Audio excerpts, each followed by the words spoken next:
안녕하십니까. 고품격 강의 정치대학의 진행을 맡은 임윤선입니다. 헌법재판소가 오늘 마은혁 헌법재판관 후보에 대한 임명보류 권한쟁의 심판 결과를 선고합니다. 그리고 헌재를 둘러싼 정치적 편향성과 공정성 시비가 계속해서 논란이 되고 있는 상황인 만큼 오늘 선고 결과 2시입니다. 선고 결과에 이목이 집중되는데요. 오늘도 박성민 대표님과 함께 넓고 깊은 이야기, 뜨거운 정치 현안 살펴보도록 하겠습니다. 안녕하십니까? 예, 안녕하십니까?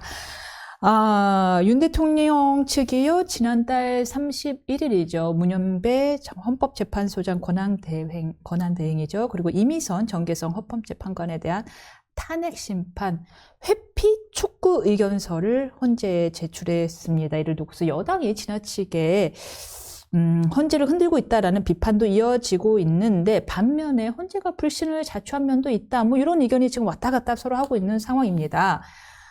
이런 걸 전제로요. 일단 국민의힘이 기피 신청을 한 재판관 3명. 일단 기피와 회피가 뭔지부터 좀 시청자 여러분들한테 설명을 드려야 될 것 같아요. 법원이 먼저, 우리는 이 사건 못하겠습니다. 법관이 먼저, 이 법관은 이 사건에 적절하지 않습니다. 그래서 먼저 빼는 건 제척이죠, 제척. 법원이 먼저 이 법관을 빼버리는 겁니다. 이 사건에서 너무 당사자가 배우자라든가 이래서 안 되겠다. 그래서 빼버립니다. 제척. 그게 아니고 사건의 피고든 원고든 그 사건의 당사자가 우리는 저 법관에게서 공정성을 기대할 수 없으니 빼주십시오라고 신청하는 걸 기피라고 합니다. 기피합니다. 이번에는 법관이 스스로 나는 이거 못하겠습니다 라는 걸 회피라고 하죠. 그런데 이번 헌재 사건 같은 경우 윤 대통령 측에서 기피를 신청했습니다. 나는 저 법관으로부터 못 받겠습니다. 그런데 이게 기각됐죠, 이 신청이. 그러자 이번에는 스스로 빠져 회피해 주시기 바랍니다 라는 회피 신청서를 냈다는 겁니다. 자, 그런데 이 기피 회피 촉구 의견서를 낸 재판관 3명은요, 지금 다 알려졌습니다. 우리법연구회 출신이다, 국제인권법연구회 출신이다 등등 의심이 있는 행적들이 이제 계속해서 나오고 있습니다. 문 대행의 경우에는 이재명 대표와 친분이 있다, SNS에서 소통을 해왔다. 이미선 재판관 같은 경우에는 친동생 문제, 정계산 재판관 같은 경우는 남편이 윤 대통령 탄핵심판 국회 측 대리인단의 공동대표가 이사장으로 있는 공익재단에 근무 중이다. 이런 논란들이 있는데, 자, 이런 논란들에 대해서 대표님은 객관적으로 어떻게 생각하십니까? 제가 객관적으로 노력은 하지만, 객관적이라고, 할 수 있는지 잘 모르겠어요. 근데 이제 이거는, 9명의 원래 재판관으로 구성되는 게 헌법재판소이기 때문에 제척하기는 어렵고요. 2명도 겨우 채워서 지금 하고 있는 거니까. 기피 신청을 정계선 재판관에 대해서 했는데, 만장일치로 이걸 기각을 했어요. 그래서 이제 기피 신청한 걸 또 할 수 없으니까 이제 회피를 요구한 건데, 알아서 먼저 빠져주십시오 하는. 받아들일 가능성은 거의 없다고 봅니다. 지금 8명으로 지금 심리를 지금 해야 되기 때문에, 그건 할 수가 없는 거고요. 저는 지금 국민의힘이나 윤석열 대통령 측에서 헌법재판관 개인의 무슨 SNS라든가 정책 성향을 가지고 공격을 해요. 저 왜 하는지 모르겠어요. 왜 하는지 모르겠다. 왜? 이게 왜 문제가 되는지 모르겠어요, 저는. 그러니까 대한민국에 사는 사람들이 다 자기들이 정치적 성향도 있고 SNS도 하고 다 그렇게 하는데, 헌법재판소라는 거는 당파적 다양성을 위해서 국회 추천목을 아예 둔 거예요. 그런 기관이에요. 대통령도 3명을 지명하게 돼 있고, 대법원장도 3명 지명하게 돼 있고, 국회도 3명을 지명하게 돼 있는 거예요, 헌법재판소는요. 그럼 그래서 이번에도 2명을 마은혁 재판관까지 해갖고 민주당이 한 거고, 1명을 지금 국민의힘이 한 거잖아요. 그럼 그럼 국민의힘에서 지명 한 분하고 추천 한 분하고 대통령 목 3명 다 뺍니까? 그럼 대법원장이 추천한 분만 가지고 해요? 그러니까 이게 말이 안 되는 얘기들을 하고 있는 거예요. 그러니까 문영배, 이미선, 정계선 이런 분들이 정치적으로 예를 들면 아주 문제가 있는 어떤 판결을 했다. 설사 지금 이진숙 방통위원장이 4대4로 나왔잖아요. 그렇게 나올 수 있는 겁니다. 4대4가 됐기 때문에 방통위원장은 돌아간 거 아닙니까? 이게 만장일치로 나올 수가 없어요. 미국도 그 뭐 대통령이 대법관 임명할 때 당파적으로 하죠. 보수적인 분하고 다 하죠. 그게 민주주의예요. 민주주의 약점이고. 그러니까 헌재나 대법원이나 이런 선관위는 최종적인데요. 법원은 그 약점이 있고 그런 어떤 사법의 정치화의 우려도 있지만 그럼에도 불구하고 우리가 다른 체제보다 좋기 때문에 받아들이고 가는 거예요. 선관위하고 헌재는요. 정당 추천목이라고 있습니다. 방통위도 있고 다. 그는 당파적 다양성을 주장하라고, 그 반영하라고 돼 있는 거예요. 그걸 가지고 문제 삼으면 됩니까? 그렇게 해도 그 사람들은 법률과 양심에 따라 하죠. 우린 또 그렇게 믿는 거고. 그러니까 이걸 지금 보수 일각이나 윤 대통령 측이나 국민의힘에서 공격하는 건 매우 부적절하고 전략적으로도 옳지 않다고 보여요. 그리고 타당하지 않다니까요. 그러니까 이게 뭐가 자기들이 비판하는데 문제인지도 모르는 거예요. 매우 부적절하고 타당하지도 않다. 그리고 헌법재판관들이 정파적 다양성을 띠는 것은 그 구조상 당연한 것이다. 정당 추천목을 뒀잖아요. 그렇게 해서. 정당 추천목을 뒀다라는 말씀이신데 그러면서 이제 그 말씀을 두셨단 말이에요. 이진숙 방송통신위원장 탄핵심판에서 4대4가 나온 것도 그것도 당연한 거다라는 말씀을 주셨는데 그 서로 그렇게 해석할 거 아니에요. 4대4는. 어떻게 이거를 저 4명은 저렇게 결론 내릴 수 있지? 또 반대층은 어떻게 저 4명은 이렇게 결론 내릴 수 있지? 그런 거죠. 사안 자체가 어떤 사안에 대해서 아니 뭐 그 방통위원장 된 지 이틀밖에 안 됐고 근데 어떻게 탄핵을 하냐? 그럼 뭘 했다고? 또 한쪽에서는 2인 체제라는 것이 그거는 부당한 거다. 그 정당성이 없다. 그러니까 그 헌법에 있는 대로 탄핵할 수 있다. 이렇게 보는 거죠. 다 해석하는 거니까. 그러니까 그렇게 결론 나온 걸 가지고 우리가 다툴 수는 있지만 그 개인의 사생활 또 사적인 문제를 가지고 다 들쑤셔갖고 페이스북에 뭘 올리고 옛날에 누구랑 친하고 그렇게 얘기하면 보수 재판관들 뭐냐면 윤 대통령 개인적인 친소관계 이런 거 따지면 어떻게 대한민국의 재판이라는 게 돌아갈 수 있습니까? 불가능한 얘기입니까? 그러니까 이 얘기는 저는 뭐 그렇게 해갖고 뭐를 얻으려고 하는지 잘 모르겠는데 그게 그 중도층 바라보고 있는 중도층들 입장에서 보면 동의가 잘 안 될 거예요. 보수 일각에서는 그건 뭐 그런가 보다 그러지만 그분들 모를 거예요. 왜 이 당파적 다양성을 위해서 정당 추천목을 뒀는지도 들어보면 그런가? 이럴 수도 있는 분들도 있죠. 정확히 전달을 해줘야죠. 그러니까 선동할 일이 아니고. 무슨 말씀인지는 알겠으나 그럼에도 불구하고 이 이진수 방송통신위원장 탄핵 심판에서 보게 결과를 보면 정확히 4대4인데요. 탄핵의 사유는 정말 중대한 위법 사유가 있어야 되잖아요. 과연 제적위원 2명이 제적위원에 해당하느냐 아니냐에 대한 법리 문제 해석의 문제를 이틀 근무한 사람을 탄핵된 것이 정당하다. 아주 중대한 법 위반이다라고 본 분이 딱 그 네 분이라는 거는요. 그 네 분이 뭔가 법리보다는 정치적 신념을 내세우는 거 아니냐는 우려는 있습니다. 선입견이고 편견이죠. 이게 우리가 일반적으로 판결을 할 때 그 사람이 방통위원장 돼갖고 이틀이 아니에요. 2인 체제에서 결법을 결정한 게 탄핵 사유지.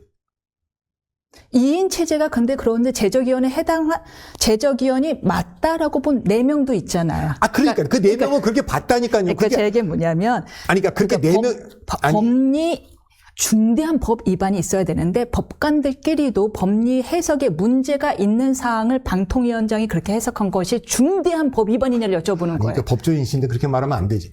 대법원도 소수 의견이 있어요. 만장일치가 안 나온다니까. 자, 그러면 2인 체제를 탄핵 사유 정당성을 인정하느냐 안 하느냐는 조금 전에 말한 대로 이게 정치적인 어떤 편익견을 가지고 했다. 그 반대로 해석해. 그 4명은 이게 탄핵을 기각한 분들은 반대쪽에서 반대로 얘기할 거예요. 저 사람들은 탄핵 사유가 있는 사람을 정책 이유로 기각했다 이렇게 볼 거 아닙니까? 아니 그 세상에 어떤 재판도 대법원이 판결할 때 다 그렇죠. 그렇게 하죠. 그래서 소수견을 남긴다니까요. 이재명 대표가 지금 이렇게 대선에 나와서 할 수 있는 선거법 위반 사건도 그 한 표 차이로 결정된 거예요. 그러면 그거를 다 반대 측에서는 저 사람들은 당파적인 정책이라 그렇게 해석하는 거죠. 그 해석하고 가는 거죠. 아니 여기서 법리적으로 예를 들면 임 변호사가 이 사람들은 약간 이게 법리가 아니라 그걸 넘어선 걸 한 거다 그렇게 얘기하면 안 된다니까. 그럼 다 그렇게 반대도 그렇게 해석하죠. 다양성, 정치적 다양성을 추구하기 위해서 정당 추천 몫을 줬다라는 말씀에 예, 충분히 동의합니다. 그런데 그 정당 추천목이 없어도 대법관들이 모여도 의견이 같지 않다니까요.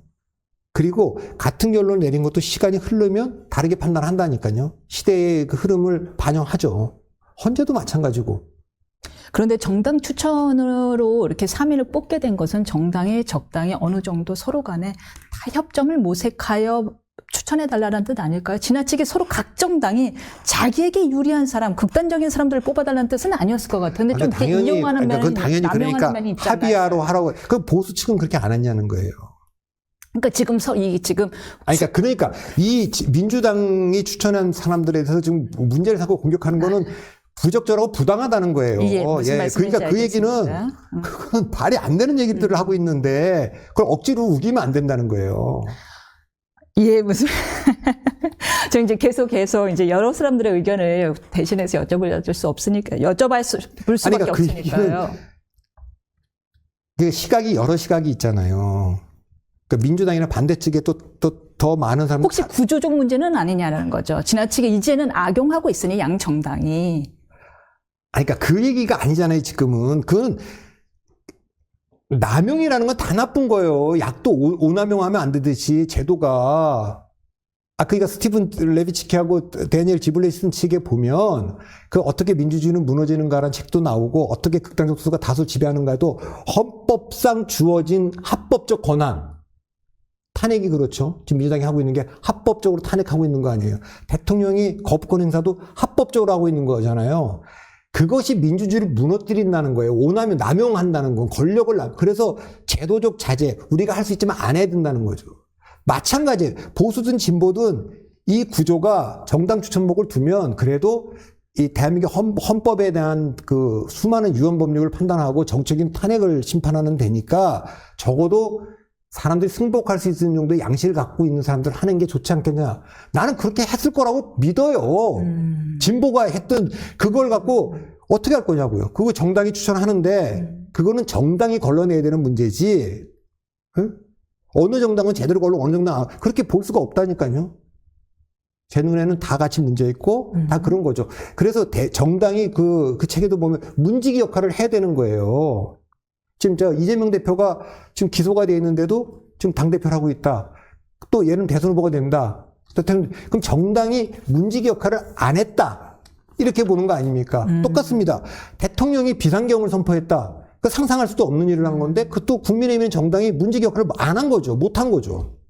그리고 마은혁 재판관 후보에 대해서는 그 문지기 역할이 충분히 됐다고 보시나요? 그거는 민주당의 몫이에요. 그러면 반대의 보수 측에서 지금 된 분들은 다 문지기 역할을 했냐는 거예요. 그거는 민주당에게 그 추천 몫이 있고 여야가 합의한 거예요. 추경호 원내대표가 해놓고 간 거예요. 2대1로. 그전에는 그 원래 한 명 하고 한 명은 여야 합의를 하는데 의석 구조가 많으니까 그래서 그건 추경호 원내대표가 인정을 한 거 2대1로 하자. 그러니까 이 얘기는 끝난 얘기라니까요. 끝난 얘기고 청문회를 했고 청문회가 뭐 충분한 시간을 갖고 했느냐라는 거는 논란의 여지가 있지만 그다음에 국회 인준의결을 다 거쳤어요. 이 인준의결 거친 거를 최상목 권한대 한독수 그 대행은 안 했고 최상목 대행은 2명은 하고 1명이 그 합의가 안 됐으니까 합의를 좀 해달라 이렇게 얘기를 했어요. 그래서 이 문제를 국회 인준의결이 통과가 됐기 때문에 국회의장이 권한쟁의 심판을 지금 해놓은 거고 그 결론이 오늘 나온다는 거예요. 우리는 정당이 합의한 대로 추천을 2대1로 했고 그 세 분에 대해서 청문회를 거쳤고 가장 중요한 국회 인준의결을 다 통과시켰다. 그런데 정작 최권한대행은 이것이 각하돼야 된다는 의견서를 냈습니다. 그러니까 의견은 낼 수 있지. 이게 행정부하고 입법부의 그 권한에 관한 다툼이 있는 거니까 입법부는 행정부가 그 권한이 없는데 그렇게 하고 있다. 왜? 아니 이게 우리가 인준의결 한 사람을 왜 임명하지 않느냐.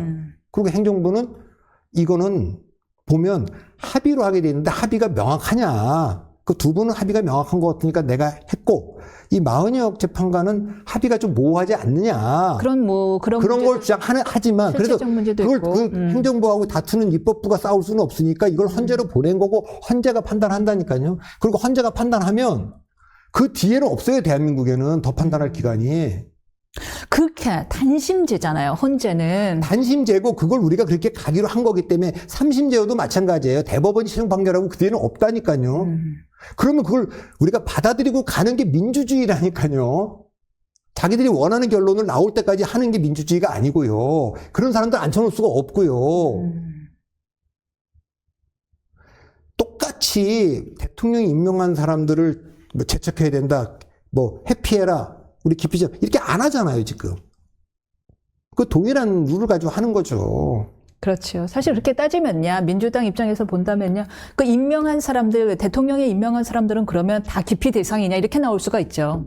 그러니까 기본적으로 지금 그 권성동 원내대표가 한덕수 대행한테도 3명 임명하면 안 된다고 할 때 심리 정족수가 7명인데 물론 그거는 처음에 그 기책 사유는 민주당한테도 있죠. 왜? 8명을 그전 탄핵은 말더라도 8명 방통위원장부터 감사원장 뭐 경찰청장 뭐 중앙지검장 다 보낼 때는 이것이 6명밖에 없을 때잖아요. 그러면 7명이 심리 의결 정족수니까 채워줘야 돼요. 안 채워줘 갖고 헌재가 6명으로 심리할 수 있다고 푼 거예요.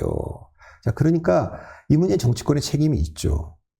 그러나 마은혁 판사가 예를 들면은 뭐 과거에 뭐 인민노릇도 했다 이런, 그게 사람들 과거를 다 파서 이 사람은 이혼한 적도 있고 이 사람은 뭐 불우한 가정에 이렇게 하면요, 그거는요 모든 사람이 그런 비판 공격으로부터는 다 흠결이 있어요. 법률과 양심에 따라서 이 재판을 제대로 하느냐는 거지. 아니, 지금 제도적 민주주의에 대한 이해들이 부족한 거예요. 그 이력이 별 문제가 안 된다고 생각하시는 거예요. 그냥 과거 일이다. 법률가의 양심을 믿어야 한다. 예를 들면 그 이면선 변호사가 변호사인데 이 사람은 이런 이력이 있고 사람고비 이 사람 적절하지 않아 재판장에 들어올 수, 그렇게 받아들이겠어요? 이 이력 때문에 민주당이 추천한 건 아닐까요?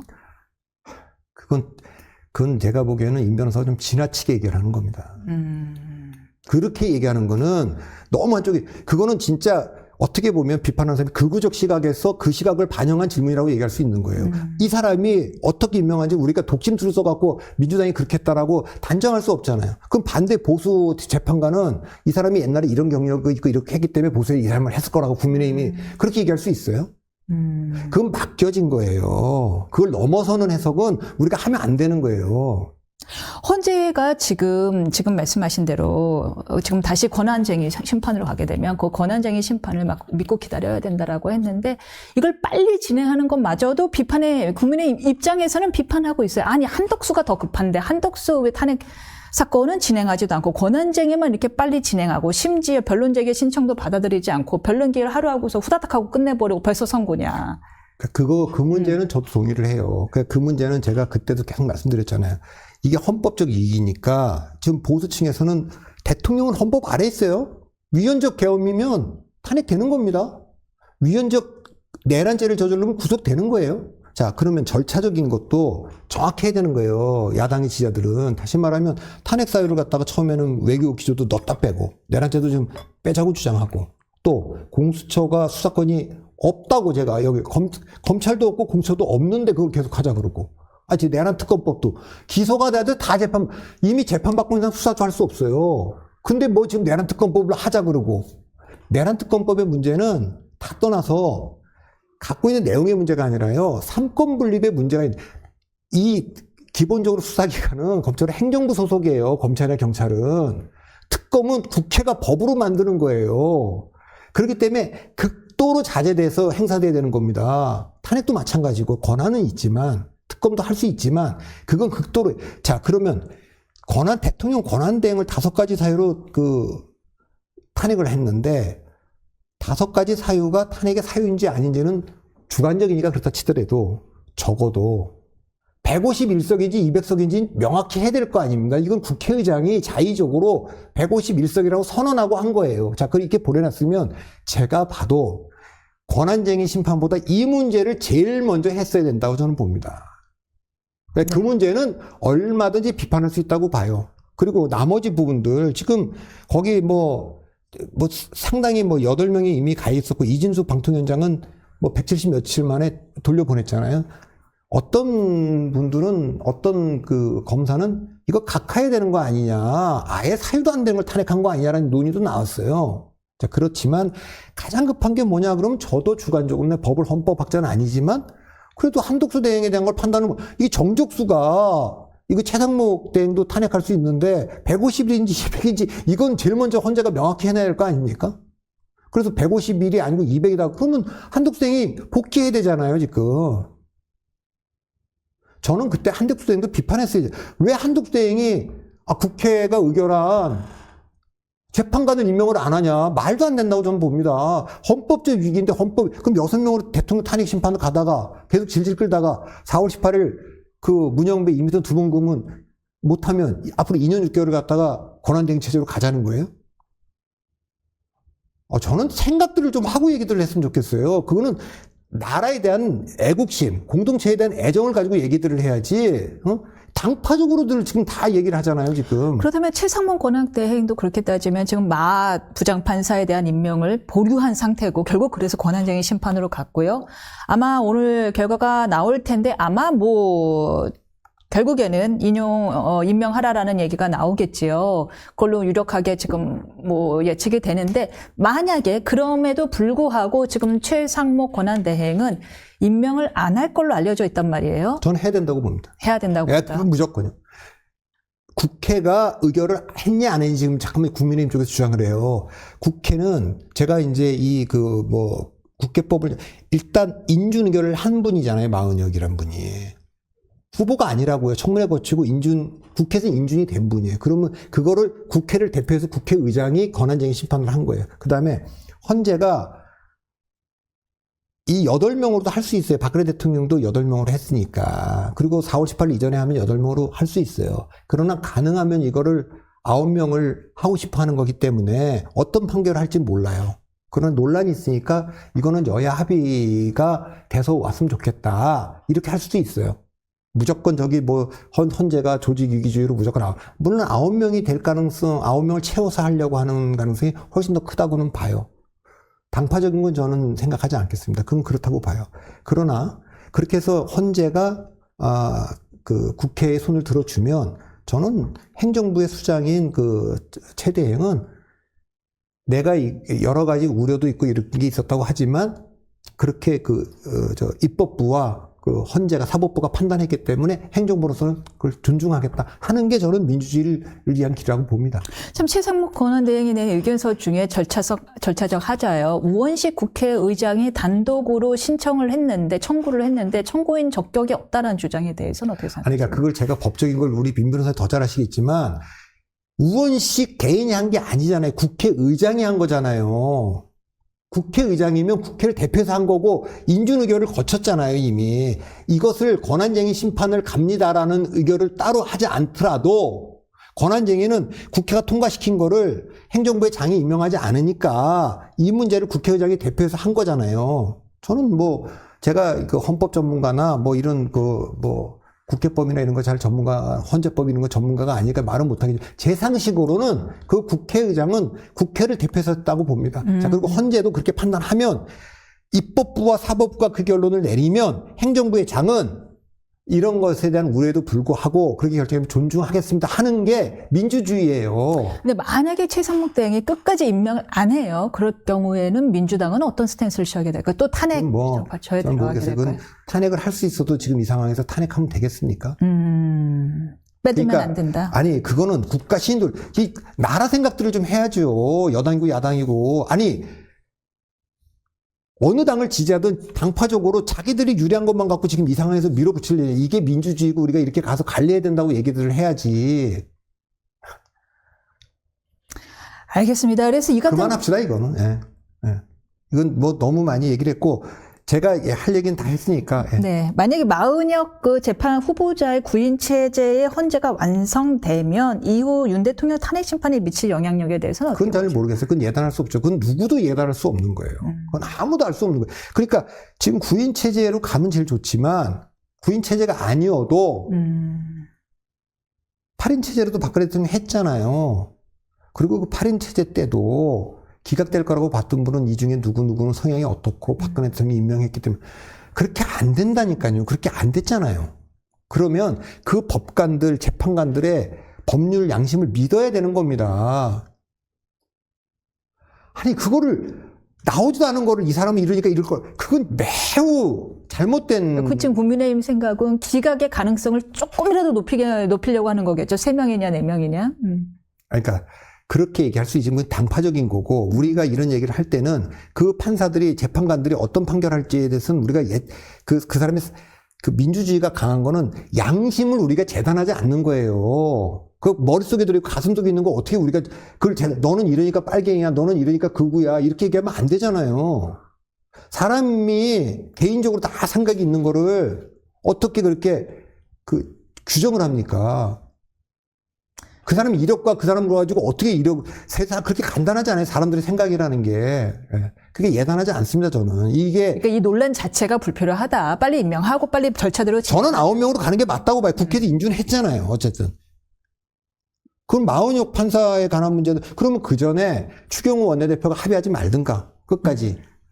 그러면 합의된 2명만 먼저 하자고 하든지. 그건 다 얘기된 거기 때문에 저는 그러니까 지금 아주 보수적 시각에서 마은혁 재판관이 과거 이런 걸 보니까 이 사람은 뭐 이래서 이렇게 판단을, 그런 얘기 하면 안 됩니다. 논란이 있다는 거에 대해 질문을 드릴 수 있는 거잖아요. 지금 논란이 계속 그것을 전제하고 얘기하는 거죠. 그거를 지금 내내 지금 질문이 그런 거로 지금 돼 있으니까 제가 이 문제는 제가 충분히 답변을 했으니까 이거 갖고 알겠습니다.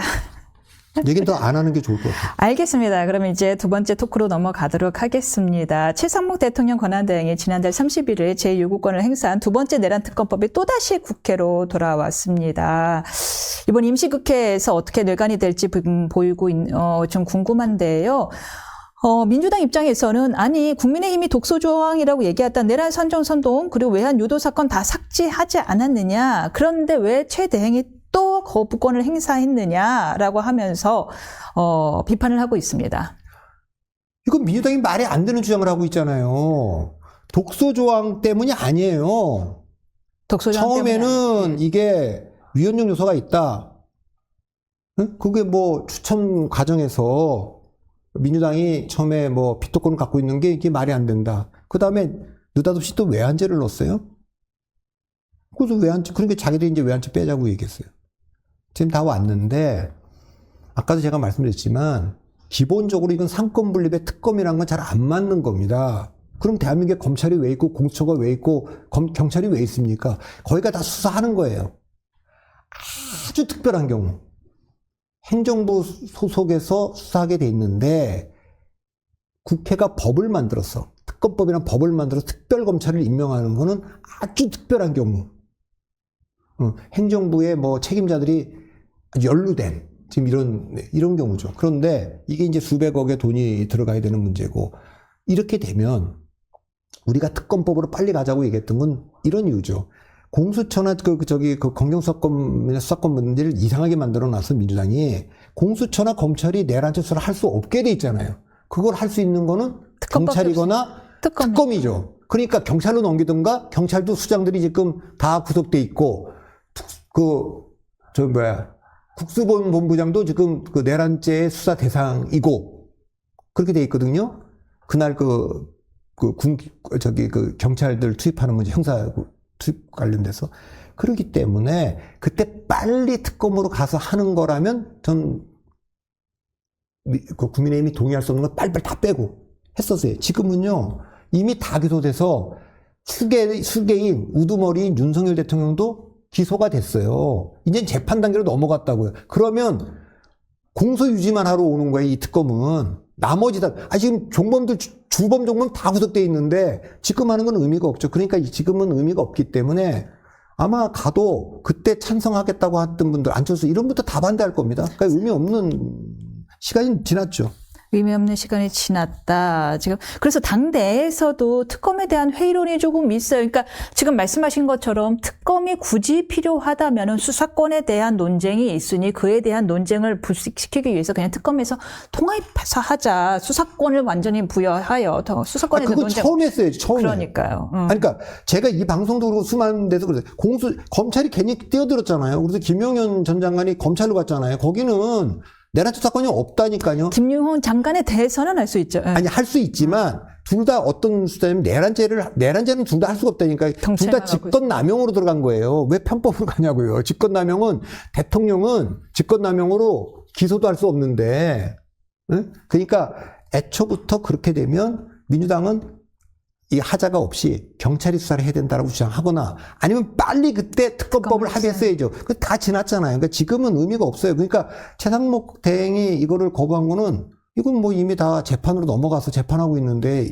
이제 이거 한다고 하잖아요. 특검법 통과되면 특검 추천하고요. 그분 고르고요. 임명하고요. 이게 특검 20일이죠. 구성하고요. 예. 아니 그 시간에 다 끝났어요. 탄핵이 만들고 나고 이것도 재판 결과 나오기 시작할 겁니다. 일시. 별로 이제 더 이상 무용하다라는 말씀이시고 그렇다면 민주당 쪽에서도 사실 재표결에 붙이는 게 상당히 부담스럽겠습니다. 가능할 뭐 어차피 안 되지 않겠습니까? 알겠습니다. 국민의힘 얘기 잠깐 와볼까요? 지금 지난 주말이죠. 부산역에서 지금 하여튼 이 질문도 하면 안 될 것 같고요. 자, 오늘 권영세, 권성동 당내 투톱이 구치소로 접견을 나선다는 소식이 났습니다. 이제 인간적 도리다라는 이야기를 좀 강조했죠. 당 지도부 차원이 아니다라고 했으나 김재섭 위원 같은 경우는 아니 그게 어떻게 당 지도부가 한꺼번에 나가면서 인간적 도리를 얘기를 하느냐, 어떻게 보이겠느냐라는 강한 비판의 목소리를 내기도 했습니다. 아니 근데 어떻게 보시나요? 원내대표하고 비대위원장이 가는데 당 지도부 자격이 아니라 그러면 그 무슨 자격으로 가는 겁니까? 그 대통령이 나는 오늘 이 말은 대통령으로서 하는 게 아니라 국민의 한 사람으로 산다. 그게 말이 됩니까? 제 기억으로 옛날에 민정수석 하던 조국 수석이 내가 오늘 이 메시지는 내가 민정수석으로서가 아니라 뭐 개인 자격으로 개인이 어떻게 말이 됩니까? 그러니까 뭐 그런 문제를 떠나서 이거 개인으로 보질 않죠. 이거 국민들 전부는 그냥 지도부가 간 거로 봅니다. 지도부가 갔잖아요 지금. 비대위원장은 원내대표가 갔는데. 같이 갔죠. 네, 그리고 그걸 비공개로 간 게 아니라 공개하고 알리고 갔잖아요. 더 큰 문제는 이겁니다. 이게 이제 조기 대선이 될 가능성이 높은데 인용될 거다 기각될 거다 하는 의견이 아직은 우리가 예단할 수는 없지만 인용될 거다. 그래 조기 대선 될 거라고 하는 거는 대통령도 인정하니까 정권 재창출을 부탁도 했어요 의원들한테. 자 그러면 지금 국민의힘이 상당히 수세에 몰려 있잖아요. 비상경험을 했고 대통령이 그래 탄핵됐고 구속됐고 부정선거 주장하는 사람들이 있고 탄핵 심판 중이죠. 네. 탄핵 소추가 됐잖아요 지금. 네. 네, 그렇게 돼서 이런 얘기들이 바깥에 보수 유튜버들 때문에 법원에 난입도 하고 이런 것들이 있어서 이 문제가 중도층이 지지할 거냐 안 할 거냐 이 판단을 지도부는 해야 됩니다. 비상경험과 부정선거 주장과 탄핵 기각에 관한 거 그다음에 뭐 유튜버들의 주장에 대해서 대통령은 그렇게 얘기를 했잖아요. 세 가지다. 부정선거 의혹이 있고 레가시 믿을 수 없으니까 유튜브를 보고 사법 카르텔에 대해서 장악돼 있으니까 내가 수사와 재판은 공정하지 않다고 본다 이렇게 얘기를 했거든요. 자 그럼 지도부는 권영세, 권성동 두 분은 이 대통령의 인식과 이 강경한 분들의 입장에 설 것이냐 아니면 면밀히 보니까 지금 침묵하는 다수 여론조사에 안 잡히고 있는 침묵하는 다수는 여기 동의하지 않고 일부 여론조사에서도 중도라고 얘기하는 사람들은 여기 전혀 동의하고 있지 않다. 중도라고 얘기하는 사람들은 동의하고 있지 않지만 아예 응답도 안 하고 있는 침묵하는 사람들은 더 그렇다. 자, 그러면 이걸 성을 치를 수 있냐. 그러니 만일 조기 대선이 오면 후보들이 나와서 뛰어야 될 텐데 후보들에게 이걸 청소해달라고 할 수가 없다. 난장판이 됐는데 그러면 권성동, 권영세 두 분이 정리를 해줘야 되는 그 악역을 맡아야 되는 거예요. 그걸 안 하고 더 어디로 놓고 다니잖아요 지금. 옛날에 2017년 자유한국당 대통령 선거 지고 2018년 지방선거 자유한국당으로 지고 미래통합당 총선 지고 널브러져 있죠. 그 뭐 광장에 있는 사람들 유튜버들 국회 난입도 하고 이거를 김종인 비대위 이준석 대표 체에서 정리를 했잖아요 다. 정리하고 그 다음에 딱 대선을 치른 거잖아요. 그러면 지도부가 뭐 해야 됩니까? 그걸 청소를 해야 될 거 아니에요. 자, 애들을 결혼시켰어요. 딸을 결혼시키든 뭐 아들 결혼시키든 신혼여행 갔다 옛날 같으면 집에 들려서 하룻밤 자는 전통이 있잖아요. 그럼 애들이 와 신혼여행 갔다. 집 청소는 해놓고 기다려야 될 거 아니야. 어느 부모가 집 청소, 네 방이니까 네가 치워서 자라 이러는 부모가 어디 있어요. 여기서 정리 청소라 하면 어떤 걸 구체적으로 말씀하세요? 아까 얘기를 다 했잖아요. 계엄에 대한 입장, 부정선거에 대한 입장, 탄핵에 대한 입장 다 얘기했잖아요. 그 문제를 정리해야 될 거 아닙니까? 광장과 절연할 거냐 말 거냐. 그럼 정강훈 목사랑 같이 손잡고 갈 거냐? 보수투들랑 손잡고 갈 거냐? 자, 근데 그거를 애매모호한 태도를 유지할 것이냐. 애매모호하다니요. 권영세 위원장은 설 선물 다 보냈고 그거에 대해서 뭐라고 얘기했냐면 비판이 있으니까 권성동 원내대표는 대한 언론이라고 얘기를 했어요. 자, 그럼 법원에 난입한 사건에 대해서도 어떻게 할 건지, 지난번에 백골단 기자회견은 어떻게 할 건지, 이 문제를 쳐낼 거 쳐내고. 아니 안 해도 된다니까. 안 해도 돼요. 제가 그걸 하라는 게 아니에요. 그렇게 하고 선거 이길 수 있다면 그렇게 하라는 거예요. 그러니까 저한테 물어보면 그 물어볼 것도 없이 진다 이거예요. 물어볼 것도 없죠. 아 그렇게 믿는 분들 후보 돼갖고 선거를 치르면 이길 수 있냐? 못 이길 거라는 게 저의 전문가적 판단이에요. 이걸 제가 객관적인 얘기라고 하지만 사람들은 주관적으로 볼 거예요. 오케이.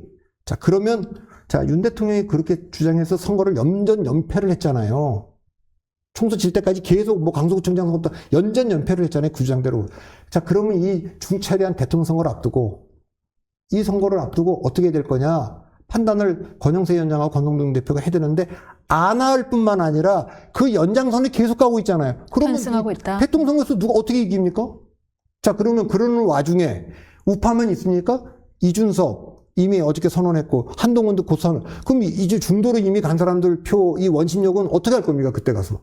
그렇기 때문에 윤 대통령이라는 원심력, 그다음에 광장이라는 원심력, 또 이쪽에 그 중도 쪽으로 움직이는 원심력을 잡으려면 구심력이 세야 되잖아요. 그게 투톱이 해야 되는 일인데. 근데 심지어 여론조사에 여당 인사들 넣지 말아달라까지 공식 요청을 했어요. 마치 우리가 조기 대선을 어떻게 한다고요? 여론조사에 대선 유력 여론조사에 1대1 이런 거에 여당 인사를 넣지 말아달라라는 요청까지 했습니다. 우리는 조기 대선 생각하지 않고 있다라는 메시지를 전하겠다는 거예요. 그런 주장은 뭐 할 수 있는데 조기 대선 생각하지 않고 그거 안 하겠습니까 언론이? 그런 주장은 저도 많이 해요. 대통령 임기 절반 넘어가기 전까지는 차기 대통령 그 지지율 조사는 안 하는 게 맞는 거 아니냐. 근데 뭐 바로 해요. 1년도 안 되고. 그 다음에 제가 또 이런 얘기를 하죠. 그 문재인 정부 때인데 윤석열 검찰총장을 여론조사에 넣어갖고 돌려요. 그래서 내가 국무총리를 넣어서 돌리는 것 이해한다. 장관을 넣어서 돌리는 것도 이해한다. 조국 장관 같은 거 넣을 수도 있다고 봐요. 그러나 법무부 장관은 약간 그 정책 중립성이 중요한데 검찰총장, 뭐 대법관 이렇게 정치적 중립성과 독립성이 중요한 분들은 안 넣어야 된다. 그 얘기도 제가 계속 하죠. 안 합니까? 하겠죠. 아니, 그러니까 실효성 여부를 불문하고 이 이야기를 드린 이유는 뭐냐면은 지도부가 탄핵은 기각될 것이다라는 메시지를 계속 주고 싶어 한다는 얘기를 드리고 싶은 거예요. 글쎄, 뭐, 그거는 뭐, 그렇게 얘기할 수 있는데, 그게 전략적으로 보면, 그 법리적인 걸 떠나 전략적인 걸로 보면, 그냥 이 지도부는 국민의힘은 비상경 문제가 위헌적이어서 이게 위헌적인 것은 사실일 수 있는데, 뭐, 그거는 헌법의 그 비상계엄 선포의 조건에 안 맞으니까 위헌적인 건 인정하겠는데 파면에 이를 정도냐? 이 문제는 아직 확정되지 않은 거 아니냐? 이렇게 주장할 수는 있지만 이게 내란죄라고 보는 사람도 있지만 내란죄는 성립하지 않는다고 보는 사람들도 있는 거 아닙니까? 아까 그 탄핵도 탄핵 소추는 될 수 있지만 탄핵이 인용돼서 파면에 이를 정도냐라는 건 또 다른 문제다. 그 주장은 할 수 있지만 이 주장과 법리적인 것과 무관하게 대중의 인식에서는 그 비상계엄을 옹호하는 인식으로 비칠 거라는 거는 분명해 보인다는 거죠. 저는 그 얘기를 하는 거예요. 이게 지금 법리적인 논쟁을 하는 게 아니라 그 얘기를 무슨 얘기인지는 알겠는데 그 두 분 다 법조인이잖아요. 권성동, 권영세 그분들이. 근데 이게 법적 영역이 아니라 정치적 대중의 여론의 영역에서 지금 돌아가고 있으니까 여론조사는 그렇게 돌아가는 거 아닙니까? 법적인 걸 지금 판단하는 게 아니잖아요. 탄핵 여론이 높다고 해서 탄핵하는 건 아니잖아요. 그러나 그건 있는 실체지. 예, 그 실체에서 어떻게 우리가 지혜롭게 대응할 거냐를 생각해야지 우리가 이렇게 말하는 것이 어떻게 국민들에게 받아들여질 거냐라는 생각을 안 하고 있다는 점에서 제가 비판한다는 거예요. 보나마나 가면은 윤 대통령이 옥중 메시지를 얘기할 테고 기자들이 무슨 메시지가 나왔는지 얘기를 할 테고 그러면 지도부 입에서 윤 대통령의 이야기를 사실상 대변하는 메시지가 나올 수밖에 없잖아요. 어떻게? 이제 접견을 하고 나면은 당연히 기자들이 이 두 아니, 지도부 그거는 제가 딴 데서도 얘기했는데 네. 가려면 비공개로, 진짜 개인적인 거면 비공개로 갔어야 되고 공개적으로 이렇게 갔다 그러면 제 생각에는 나올 때 아무 얘기도 안 해야 된다고 봅니다. 이게 지금 우리가 세 가지를 생각해 볼 수 있는데 물어보면 오늘은 제가 거듭 얘기지만 인간적인 관계로 왔다. 인간적으로 뭐 건강도 걱정이 되고 등등해서 그런 얘기 주로 했다. 그래서 드릴 말씀이 없다. 이렇게 하는 게 이제 첫 번째고. 네. 두 번째는 정말 최악의 경우인데 대통령의 말을 전원하는 거죠. 근데 그게 최악이다. 그게 최악인데 그 경우도 대통령이 나라 걱정도 많이 하고 당정도 하고 우려를 하시더라. 이제 하나가 돼야 되는데 국민이 하나가 돼야 되고 뭐 당도 하나가 됐으면 좋겠다. 뭐 그런 정도의 통합적 메시지면 전 전달을 해도 된다고 봐요. 그 원심이 작동하지 않도록.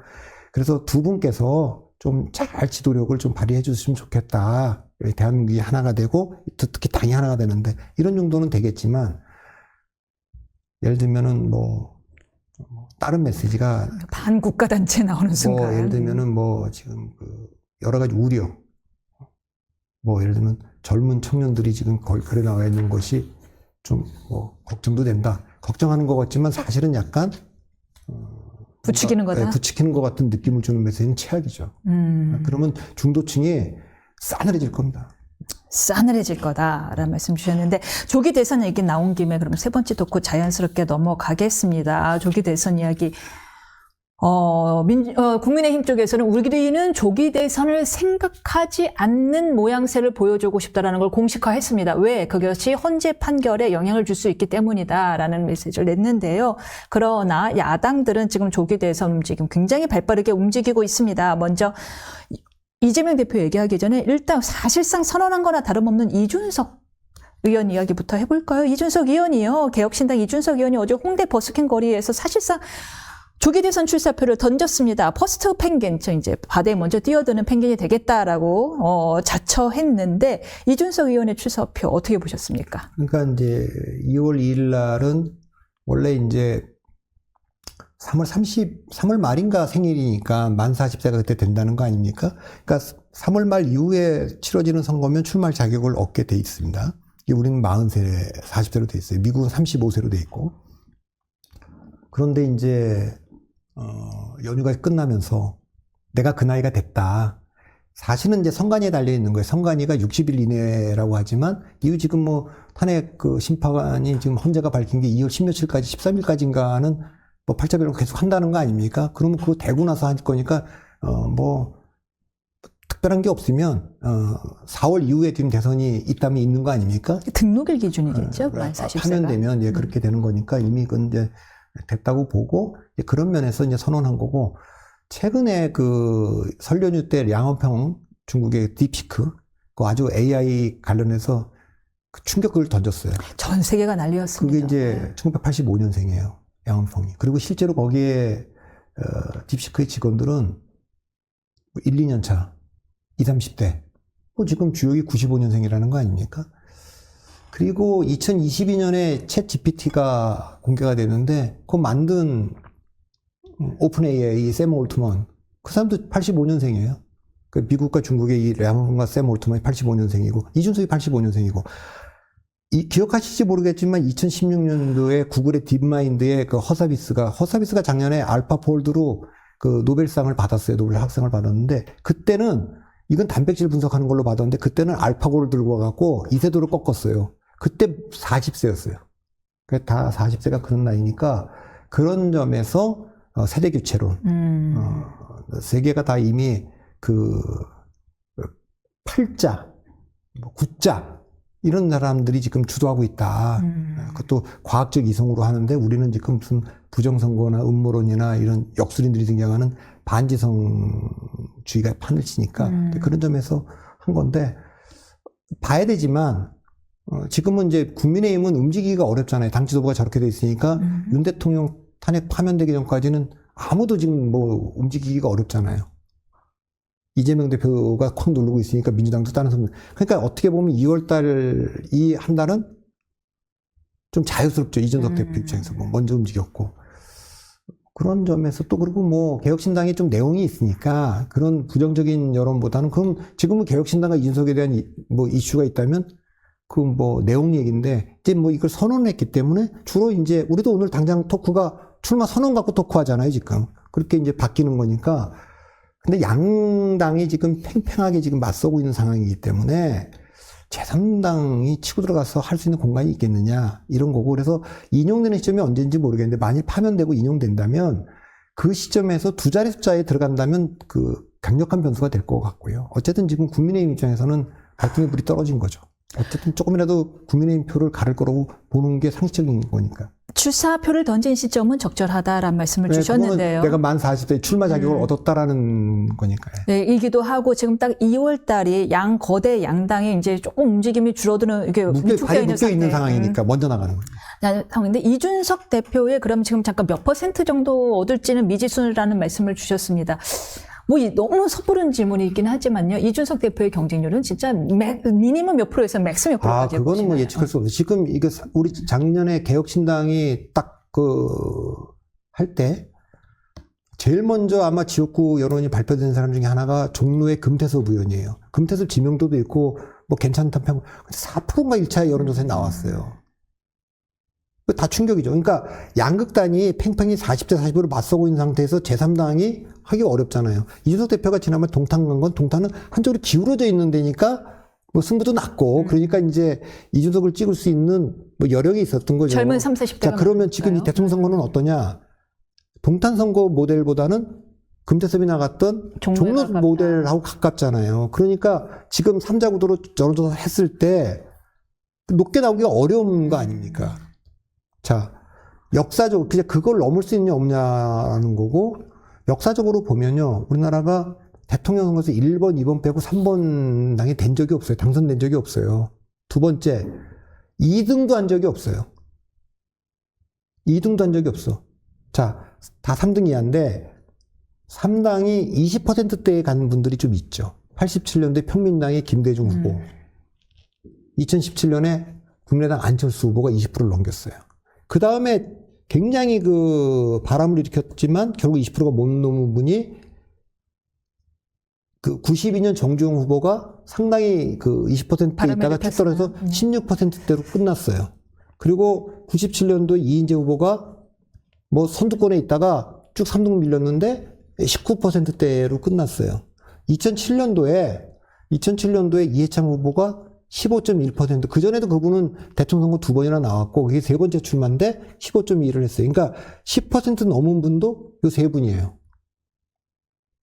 그리고는 그 문국현 후보라든가 유승민 후보라든가 심상정 후보 이런 분들은 다 10% 밑이에요. 자, 그러면 성공의 조건이 이분이 처음 이제 이준석 후보가 나가는데 한 자리 숫자를 얻었다. 뭐 유승민, 심상정, 문국현. 그러면 성공적이라고 볼 수가 없죠.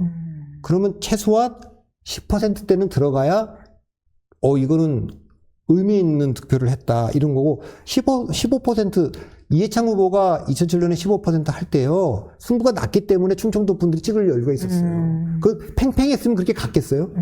이미 승부가 이명박이 되는 걸 정동영 후보는 안 된다. 그러니까 자유선당을 충청도에 찍은 게 있죠. 그러니까 그런 건 어떻게 될지 모르겠는데 현재 지금 우리가 탄핵 인용되는 시점에 두 자리 숫자에 들어갈 거냐, 두 자리 숫자 가면 어떤 문제가 있냐면, 어떤 게 있냐면, 양당이 이제 후보 선출에 들어갈 거거든요. 그때 이제 독자적 캠페인을 해서 선거 등록 시점에 15%에 갈 거냐.